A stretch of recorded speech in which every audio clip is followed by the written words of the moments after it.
ప్రియమైన దేవుని బిడ్డలారా, దేవుని గురించి ధ్యానించుట ఎంత దీవెనగా ఉన్నది. దేవుని తెలుసుకొనుట ఎంతో మధురంగా ఉంటుంది. ఆ దేవుణ్ణి కలుసుకొనుట మరింత ఆధిక్యతగా ఉంటుంది. ఆ దేవునితో కలిసి పనిచేయుట అది మహిమాయుక్తంగా ఉంటుంది. తెలుసునా? దేవుని గురించి వినుట ద్వారా, దేవుని యందు విశ్వాసం ఉంచుట ద్వారా, దేవునితో సంబంధము సహవాసము కలిగి ఉండటం ద్వారా, దేవునితో పార్ట్నర్షిప్ ఇన్ వర్క్ సహా పనివారుగా ఉండటం ద్వారా ఒక క్రైస్తవుడు దీవించబడ్డాడు. ఒక క్రైస్తవుడు దీవించబడ్డాడు. ఇది మీకు ఎలా ఉంది? ఈ మాట చాలా గొప్పగా ఉంటుంది. చాలా గొప్పగా ఉంటుంది. ద్వితీయోపదేశకాండం 13వ అధ్యాయంలో నేను కొన్ని మాటలు చెబుతాను. ఈ లోక నివాసులందరికీ కూడా ఇవి ఉపయోగపడే మాటలు. దేవుడైన యెహోవా ఇశ్రాయేలు జనాంగాన్ని ఏర్పాటు చేసుకున్నాడు.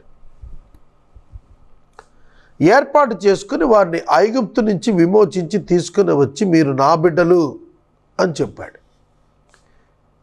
మీరు నా సొత్తు, మీరు నా మాట వినాలి, మిమ్మల్ని ఒక రాజ్యంగా చేస్తున్నాను. కాబట్టి మీకు ఒక పరీక్ష పెడతాను. ఆ పరీక్ష ఏమిటంటే, మీరు నన్ను మాత్రమే సేవించాలి, ఎవరిని సేవించరాదు, ఎవరిని పూజించరాదు, ఎవరిని ఆరాధించరాదు, ఏ విగ్రహాన్ని ఆరాధించరాదు. కాబట్టి మీకు పరీక్ష ఏమిటంటే, మిమ్మల్ని శోధించేటువంటి ఒక వ్యక్తిని ఉంచాను. అతడే అపవాది. అతను శోధించినప్పుడు మీరు పడిపోకూడదు. అది పరీక్ష. మనం నుంచున్నాం, ఎవరైనా తోస్తేనే కదా పడిపోయేది, తోయకుండా పడం కదా. కాబట్టి ఒక తోసేవాడిని పెట్టినా తోసిన వాడు పడకూడదు. ఆ రెసిస్టెన్స్ మనలో ఉండాలి. That is the test for resistance, test for integrity. అర్థమవుతుందా? మాకు చిన్న కథ చెబుతాను. ఒక సువార్థికుడు ఒక గ్రామానికి వెళ్ళాడు. వెళ్ళి అక్కడ సువార్త బోధిస్తున్నాడు. చాలా లేట్ నైట్ అయింది. ఆర్టీసీ బస్సులు గ్రామాల్లో నైట్ హాల్ట్స్ ఉండిపోయేవాళ్ళు. ఉండి ఉదయాన్నే ఫస్ట్ బస్ కింద కన్వర్ట్ చేసుకొని ప్రజలు తీసుకొచ్చి ఊళ్ళోకి వచ్చేవాళ్ళు, సిటీకి తెచ్చేవాళ్ళు వాళ్ళని. అలాగా ఒక కండక్టర్, ఆర్టీసీ కండక్టర్ ఆ మీటింగ్కి పోయాడు. ఖాళీగా ఉన్నాం కదా, బస్ పార్క్ చేసుకొని వెళ్ళాడు.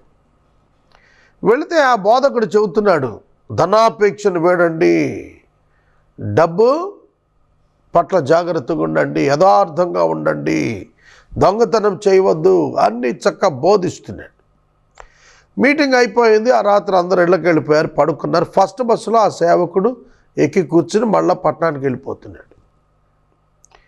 ఈ కండక్టర్ ఉన్నాడు కదా, అతడు ఏం చేశాడంటే, టికెట్ కొడుతూ ఉన్నప్పుడు ఆ పాస్టర్ గారికి 100 నోటుకు బదులు చిల్లర 500 నోట్లు ఇచ్చేశాడు. తెలుసు, ఆ కండక్టర్కి తెలుసు తను ఇచ్చింది ఎక్కువ డబ్బు అతనికి ముట్ట చెప్పాడు వెనక్కని. వాడు టెస్ట్ పెట్టాడు. ఆ కండక్టర్ ఈ పాస్టర్కి టెస్ట్ పెట్టాడు. రాత్రి ప్రసంగం చేసావు కదా పైకెక్కి, ఇప్పుడు బస్సులో కూర్చున్నావు, నీకే ఈ పరీక్ష అని చిల్లర అత్యధికమైన మొత్తం చేతిలో పెట్టి అదరికి వెళ్ళిపోయాడు. టికెట్లు కొడితే అదరికి వెళ్ళిపోయాడు. ఈ పాస్టర్ గారు అవి కౌంట్ చేసుకున్నాడు. కౌంట్ చేసుకున్న తర్వాత చూశాడు, టికెట్ చూస్తే తక్కువ ఉంది, రావాల్సిన డబ్బు చిల్లర తక్కువ రావాలి, కానీ చూస్తే ఎక్కువ ఇచ్చేశాడు. వెంటనే కబురు గట్టిగా అరిచాడు, ఏమండో ఈ కండక్టర్ గారు అని పిలిచాడు. ఏంటండి పాస్టర్ గారు ఏంటి అని అడిగాడు. ఏమండి, మీరు నాకు ఇవ్వాల్సిన డబ్బు కంటే చాలా మొత్తం ఎక్కువ ఇచ్చేశారు, దయచేసి ఇలా రండి, ఈ డబ్బు తీసుకెళ్ళండి అన్నాడు. ఆ కండక్టర్ చెప్పాడు, ఏమండి పాస్టర్ గారు, నేను డబ్బులు ఎక్కువేమి ఇవ్వలేదు, ఎక్కువ ఇచ్చి చూశాను వెనక్కిస్తారా లేదా అని. అర్థమైందా? మీకు నేనేమీ ఎక్కువ ఇచ్చేయాలని అమాయకంగా ఇచ్చేయలేదండి. మీరు నాకు వెనక్కి తిరిగి ఇస్తారా లేదా, రాత్రి అంత గంభీరంగా బోధించారు, ధనాపేక్ష వద్దు, డబ్బు తీసుకోవద్దు, అది ఇది అని చెప్పారు. అది అసలు మీ క్యారెక్టరా కాదా టెస్ట్ పెట్టాను అయ్య గారని వెనక్కి వచ్చి ఆ పాస్టర్ గారి దగ్గర నుండి డబ్బు తీసుకుని వెళ్ళాడు. ఏమర్థమైంది మీకు? వాడు బోధించింది ఉందా లేదా అనేటువంటి టెస్ట్ పెట్టాడు. అర్థమైందా? దేవుడు కూడా కొన్ని పరీక్షలు పెట్టాడు మనకు. ఆ పరీక్షలు నిర్వహించడానికి అపవాదం ఉన్నాడు వాళ్ళ భూమి మీద. యేసుక్రీస్తు ప్రభు పబ్లిక్ మినిస్ట్రీలో ప్రవేశించాలి. బాప్తిస్మం తీసుకున్నాడు ఆయన. తీసుకున్నాక పరిచర్యలోకి వెళ్ళిపోవాలా. వెళ్ళటం కొరకు దేవుడు ఏం చేశాడో తెలుసా? పరిశుద్ధాత్మ ద్వారా యేసు ప్రభువును తీసుకుని వెళ్ళి అరణ్యములో అపవాది చేత శోధించబట్టానికి యేసు ప్రభుని ఇచ్చేసి వచ్చాడు. 40 days 40 రోజులు అపవాది చేతికి ఇచ్చేశాడు యేసు ప్రభుని టెస్ట్ చేసుకోమని. మనం ఎప్పుడైనా సరే గుర్తుపెట్టుకోండి, వెహికల్స్ మనం కొనుక్కునే ముందు టెస్టెడ్ ఓకే అని స్టిక్కర్ అంటించి ఉంటుంది. దాని మీద ఇంజిన్ మీద టెస్టెడ్ ఓకే అనే స్టాంపు స్టిక్కర్ వేసి ఉంటుంది.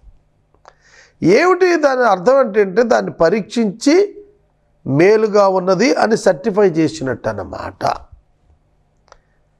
Before certifying it should be tested. Before certifying it that must be tested. Before giving you the degree to you, you must write the exams and you should get passed. నువ్వు pass అవ్వాలి, పరీక్షలు రాయాలి. పరీక్షలు రాసినాక next తరగతికి పోతావు. అలా దేవుడు కూడా పరీక్ష పెట్టాడు. ఏమిటా పరీక్ష అంటే, ఇశ్రాయేలు సమాజంలోనే అబద్ధ బోధకులు, అబద్ధ ప్రవక్తలు వచ్చి తాము కనిన కలలను గూర్చి చెబుతూ దయ్యముల పేరిట కొన్ని అద్భుతాలు చేస్తారు. ఇక టెస్ట్ ఏంటంటే, ఇశ్రాయేలీలకి దేవుడు ఒక్కడే అని నమ్మిన ఇశ్రాయేలీలు ఈ దేవుడే కాదు అక్కడ కూడా దేవుడు ఉన్నాడని పోతారా పోరా.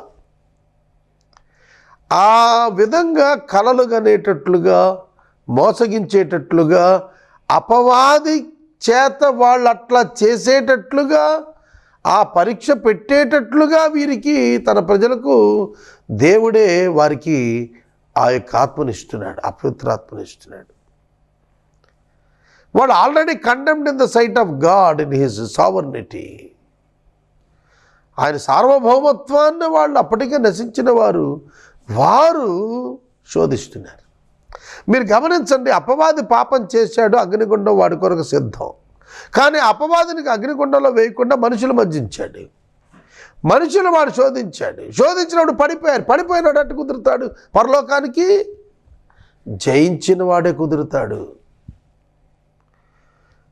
ఏదైనా వనములో అపవాది చేత శోధించబడి పడిపోయినటువంటి వారు యేసు వలన రక్షించబడిన తరువాత పరిశుద్ధాత్మ శక్తి చేత ఈ అపవాదిని, పాపమును జయించిన వారు అవుతారు. అప్పుడే వారు పరలోక రాజ్యంలో అర్హులుగా ఉంటున్నారు. అర్థమవుతుందా మీకు విశేషత? కనుక జయించిన వారికి జీవవృక్ష ఫలం, జయించిన వారికి మన్నా, జయించిన వారికి క్రొత్త పేరు, జయించిన వారికి తెల్లరాయి, జయించిన వారికి సింహాసనం కదా. జయించాలి, శోధకుడిని జయించాలి. That is the aim of God. మనకి పరీక్షలు పెడతారు. ఎందుకు పెడతారు? పాస్ అవ్వటానికి, ఫెయిల్ అవటానికి కాదు. నీకెంత విద్య వచ్చిందో నిర్ణయించటానికి పరీక్ష. నీ విశ్వాసం ఎంత గొప్పదో తెలియబడటానికి పరీక్ష. అర్థమైందా? నీకు వచ్చిన మార్కులను బట్టి నీకు తెలుస్తుంది నీకు ఎంత మెరిట్ ఉందనేది. నీకు అర్థమవుతుంది, ఇతరులకు అర్థమవుతుంది. అబ్బా ఏం చదువుకున్నావు? డిగ్రీ పాస్ అయ్యాడు. అబ్బా డిగ్రీ పాస్ అయ్యావా అంటే నీకు కొంత విద్య వచ్చన్నమాట. ఎంత పర్సంటేజ్తో? 95%. అబ్బో 95%? రా మరి మాతో కలిసి పనిచేయి, నీ తెలివితేటలు మేము ఉపయోగించుకుంటాం. అర్థమవుతుందా? కనుక నువ్వు పరీక్షలో ఉత్తీర్ణుడు అయినప్పుడు అవకాశములు వస్తున్నాయి. అలాగనే అనేక దీవెనలు నువ్వు పరీక్షింపబడిన మీదట నీకు వస్తాయి. తెలుసా, నాకు ఈ మధ్యన చాలా పరీక్షలు ఎక్కువైపోయాయండి. రాస్తున్నా అవన్నీ. ఎంఏ పరీక్షలు, ఎంబీఏ పరీక్షలు కాదండి నేను రాస్తోంది. దేవుడిస్తున్న ఆర్థిక పరీక్షలు, దేవుడిస్తున్న ఆర్థిక పరిస్థితులు, దేవుడిస్తున్న సామాజిక పరీక్షలు. ఈ టెస్ట్ ఒక్కొక్కటి 4 ఏళ్ళు ఉంటుంది, 5 ఏళ్ళు ఉంటుంది. అసలు అది విచిత్రం. మనం రాసే పరీక్ష 2 గంటలు 3 గంటలు ఉంటుంది, విద్యార్థులు రాసే పరీక్ష. కానీ ఈ పరీక్షలు ఉంటాయే, ఇవి దీర్ఘకాలం ఉంటాయి. వాటిలో మనం గెలవాలా. యోబుకు 6 మాసాలు పెట్టాడు పరీక్ష. అర్థమైందా? యోబు పాస్ అయ్యాడు. యోబును దేవుడు మరల దీవించాడు గొప్పగాను. కనుక దేవుడు నీకు ఇస్తున్న అనారోగ్య పరీక్ష, ఆర్థిక పరీక్ష, కుటుంబంలో సమస్యల పరీక్ష, సమాజంలో పరీక్ష. ఈ పరీక్షలో నువ్వు పాస్ అవ్వాలి. ఈ పరీక్షలో నువ్వు రాటు తేలాలా. మిలిటరీకి వెళ్ళే వాళ్ళకి కొన్ని ఫిజికల్ టెస్టులు ఉంటాయి, పోలీస్కి వెళ్ళే వాళ్ళకి కొన్ని ఫిజికల్ టెస్టులు ఉంటాయి. 5K రన్నింగ్ అని, షార్ట్ పుట్ అని, హై జంప్ అని, లాంగ్ జంప్ అని, ఇట్లా కొన్ని పరీక్షలు ఉంటాయి, ఫిజికల్ టెస్టులు. అవి పాస్ అవ్వాలి. అర్థమవుతుందా? అవి పాస్ అవటం ద్వారా is eligible for that post అని తెలుస్తుంది. అలాగే దేవుడు కూడా నిన్ను ఒక మహోన్నత స్థానానికి ఎత్తాలి అంటే you must be tested and must be passed. You must be tested and must be passed. నువ్వు పరీక్షించబడాలి, పాస్ కావాలి. అందుకే నేను చెప్పాడంటే 13వ అధ్యాయంలో, ప్రవక్తయే గాని కలలు కనువాడే గాని మీ మధ్యన లేచి సూచక క్రియలు మహత్కార్యాలు చేసి నీవు ఎరుగని దేవతలను పూజించుటకు రమ్మని చెప్పిన ఎడలా, దట్ ఈస్ ద టెస్ట్. అది పరీక్ష. మాకు వేరొక దేవత ఉంది, రా దాన్ని పూజించు. నువ్వు అక్కడికి వస్తే డబ్బు వస్తుంది, నువ్వు అక్కడికి వస్తే ఆరోగ్యం వస్తుంది, నువ్వు అక్కడికి వస్తే సంపద వస్తుంది, నువ్వు అక్కడికి వస్తే ప్రమోషన్ వస్తుంది. ఇవాళ ఎంతమంది వెళుతున్నారండి అలా, ఎంతమంది వెళుతున్నారు. నీ బతుకు మారుతుంది, నువ్వు మారు మనసు పొందు, నువ్వు రక్షణ పొందు అవి చెప్పడం. నువ్వు అది కలుగుద్ది, ఇది కలుగుద్ది, ఇది కలుగుద్ది, అది కలుగుద్దని పరిగెత్తాం. అదే పరీక్ష. ఆ పరీక్ష ఇప్పుడు క్రైస్తవ్యంలో బహుగా వ్యాపించి జరుగుతోంది. అబద్ధ బోధకులు లేచి పిచ్చి చేష్టలు చేస్తుంటే క్రైస్తవులు పరిగెత్తుకెళ్ళ లక్షల మంది కూర్చుంటున్నారు ఆ సమూహాల్లో. మీకు విషయం తెలుసా? నేను వాక్య ఉపదేశంలో ఇప్పుడు 6,000 ప్రసంగాలు పైగా చేశాను. నా చర్చ్ మెంబర్స్ బిలో 20-25. నీళ్లు చల్లుతాడు ఒక ఆయన, నీళ్లు చల్లి పాప పరిహారార్థ జలం అని చల్లుతున్నాడు. నేను వెళ్ళాను ఆ మీటింగ్కి వెళ్ళి చూసా, బయట నుంచి చూసా. యేసునామం మోతెక్కించేస్తున్నాడు మైకిల్ శబ్దంతో, హల్లెలూయా స్తుతిగాను రేకెత్తించేస్తున్నాడు. పిచ్చజనం అనుకుంటున్నారు ఇది యేసు ప్రభు భక్తి అనుకుంటున్నారు. వాడు వేదిక మీద నుంచి యేసు రక్తం ద్వారా కాదు, నేను జల్లే నీళ్లతో మీకు పాప క్షమాపణ అని మినరల్ వాటర్ క్యాన్ తీసుకొని కూలింగ్ వాటర్ నీళ్ళు పోయి ఇసురుకుంటూ పోతున్నాడు. అది నమ్మి అక్కడికి పోతున్నారు. అక్కడ చీటీలు ఇస్తున్నారు, నీకేం కావాలో రాసి ఇచ్చేయి, అది డబ్బాలో వేసేయి, ఇంటికి వెళ్ళిపో, అది శాంక్షన్ అయిపోద్దని. కొందరు వచ్చి నిలబడి సాక్ష్యాలు చెబుతున్నారు. పోయినసారి డబ్బాలో వేసాము, మాకు ఉద్యోగం వచ్చింది. పోయినసారి డబ్బాలో వేసాం, మాకు కోర్టు కేసు గెలిచాము. పోయినసారి డబ్బాలో వేసాం, మాకు మనవడు పుట్టాడు. మనవడు ఎందుకు? కట్నం కోసం అన్నమాట, భవిష్యత్తులో వాడికి. ఈ సోది చెప్పేవాళ్ళు ఎక్కువయ్యారు. ఇలా చేయటంలో ఇదే టెస్ట్ అండి. It's a test for Christian. నాకు తెలిసిన ఒక సహోదరుడు సహోదరి లాంగ్ టర్మ్ నుంచి నాకు తెలిసిన వాళ్ళు ఉన్నారు. వాళ్ళు ఒక స్టాండర్డ్ చర్చ్కి వెళ్ళేవాళ్ళు ఒకప్పుడు. వాళ్ళ బిడ్డలు కూడా దేవుడు ఎంతో దీవించాడు, చాలా గొప్ప స్థితిలో ఉన్నారు వాళ్ళు ఆర్థికంగా. వాళ్ళని నేను పరిశీలించాను, ఎటు పడితే అటు పరిగెడతారండి. ఎవరికో డబ్బులు ఇచ్చి టిఫిన్ చేస్తే పిల్లలకు పుడతారంటే అక్కడ పోయి టిఫిన్ చేసి వస్తారు 30,000 కట్టి. పలానా చోట అక్కడ గంతులేస్తుంటే అక్కడ మేళ్ళు జరుగుతాయి, మళ్ళీ అక్కడ పోతారు పరిగెత్తుకెళ్ళి. నాకు పిలిచి చెప్పారు, ఏమండి మా బిడ్డలు కలిగారండి, అట్లా చోటకెళ్ళి గంతులు వేస్తా అని చెప్పారు. How sad it is. It is a test for them, they failed. దేవుడు అబద్ధ బోధకులు, విశ్వాసుల యొక్క విశ్వాసాన్ని కరెక్టా కాదా పరీక్షించే ఎందుకు అక్కడ అవకాశం ఇచ్చాడు. వారు నిలబడ్డారు లేదా పడిపోయారని చూడటానికి అక్కడ ఓల్డ్ టెస్ట్మెంట్లో ఇచ్చి చెప్పాడు. వాళ్ళు చెప్పిన సూచక క్రియలు మహత్కార్యాలు సంభవించినా కూడా మీరు మాట వినకూడదు. జాగ్రత్త, ఇది గీటురాయి కాదు. స్వస్థతలు, మహత్కార్యములు, సూచక క్రియలు దేవునికి గీటురాయులు కాదు, వాక్యమే గీటురాయి. Be careful friends. Know the God of the Bible, nothing but the word of the God. దేవుని వాక్యమును నమ్మండి, అదే దేవుడు. Not the miracles, not the signs, not the healings. అర్థమవుతుందా? ఇవి సాతాను కూడా చేస్తాడు, కానీ రక్షణ ఇవ్వడు. మీరు ఆరాధించడానికి సాతాను వెనక పరిగెట్టినట్టయితే జాగ్రత్త, సమస్తం కోల్పోతాం. ప్రొఫెసర్డ్ బిలీవర్స్ చాలామంది వెళ్తున్నారు, ఇవాళ నష్టపోతున్నారు. వాక్యం జ్ఞాపకం చేస్తోంది, అలాంటి మాటలు వినవద్దు, అట్లాంటి కలలు కన్నేవాడిని వినొద్దు, ఆ మాటలు నమ్మవద్దు. ఏలయనగా మీరు మీ దేవుడైన యెహోవాను మీ పూర్ణ హృదయంతో మీ పూర్ణాత్మతో ప్రేమిస్తున్నారో లేదో తెలుసుకున్నట్టుకు మీ దేవుడైన యెహోవా మిమ్మల్ని పరీక్షిస్తున్నాడు. మీరు ఆయనకే భయపడి ఆయనకే లోబడి ఆయననే హత్తుకొని ఉన్నారో లేదో తెలుసుకున్నట్లుగా దేవుడు పరీక్షిస్తున్నాడు. దేవుడు పరీక్షిస్తున్నాడు. అర్థమైందా సహోదరుడా, సహోదరి?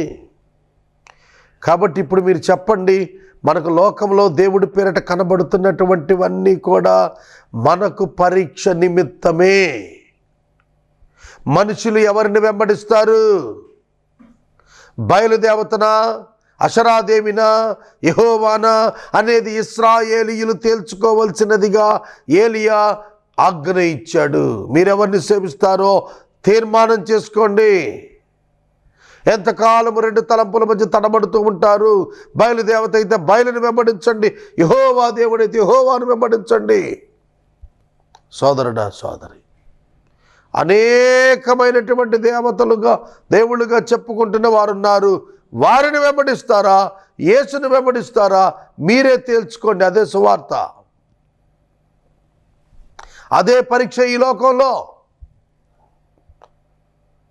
ఒక గొప్ప ఆధ్యాత్మిక విస్ఫోటనం సమాజంలో రావటం కోసం సిద్ధమవుతున్నా సోదరుడా, సోదరి, ప్రే ఫర్ us, మా కొరకు ప్రార్థించండి.